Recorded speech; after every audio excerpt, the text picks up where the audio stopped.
Hey, it's Dustin with Parts Doctor, and today I'm going to show you how easy it is to replace the drum baffle on this Whirlpool dryer. But this also applies to some other great manufacturer brands such as Kenmore, Maytag, Amana, and more.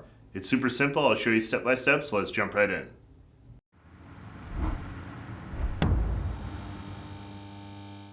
As the dryer runs, baffles inside the drum help turn, separate, and rotate articles to help them fully dry. If a baffle breaks, clothing can get caught and become damaged. Baffles that are broken or missing should be removed or replaced. In this model of dryer, there are two different sizes of baffles, so be sure you're ordering the correct replacement. In the description of this video, the wider baffle shown here will link to the tall drum baffle part. Both sizes of baffles are sold without screws, so the link for screws will also be in the description.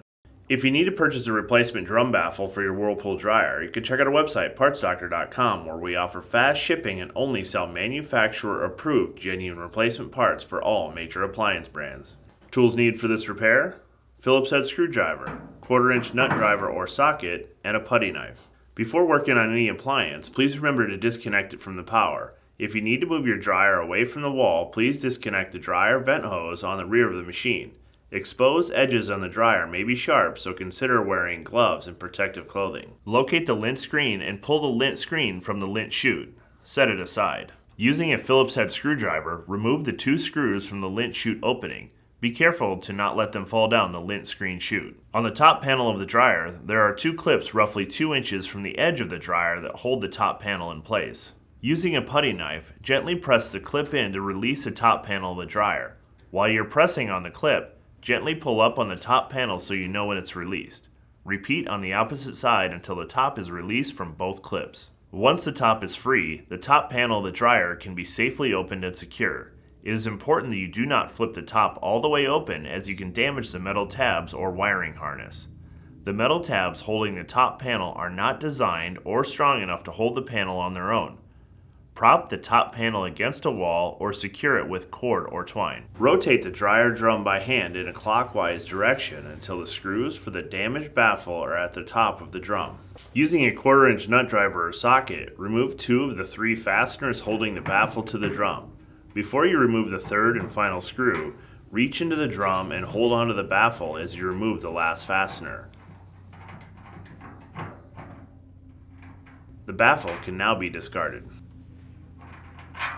If you need to purchase a new drum baffle, make sure you get a manufacturer certified replacement part like the ones that we sell on our website, partsdoctor.com. We'll leave a link in the description below. Search with the model number from the tag on your dryer to be sure you're getting the correct part. Also, be sure that you order the correct baffle to maximize your dryer's efficiency.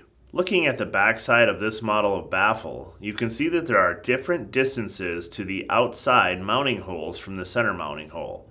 This is to assure that it is not installed backwards. On this model of dryer, the slanted end of the baffle is mounted closest to the back wall of the dryer. Hold the baffle in place while you align the mounting holes to the holes in the drum of the dryer. Be sure you can see the mounting holes at the end of the baffle before installing the middle screw. Install the 2 outer screws and firmly tighten all the fasteners. Be sure not to over-tighten, as you can damage the mounting holes in the baffle. Slowly rotate the drum clockwise to check to be sure that the 2 other baffle mounting screws are tight. If you notice any screws are missing, they should be replaced, as missing mounting screws can make the baffle weaker and more prone to breaking. Check the top of the cabinet for any wires that could get pinched when closing the top panel. Slowly close the top panel and firmly snap both sides onto the clips. Replace the 2 screws near the lint chute. Again, be careful that they do not fall down into the chute. Finally, slide the lint screen into the lint chute opening. And that's it. Congratulations on repairing your dryer. As always, I'm Dustin with Parts Doctor, and until next time, thanks for watching, and we'll see you later.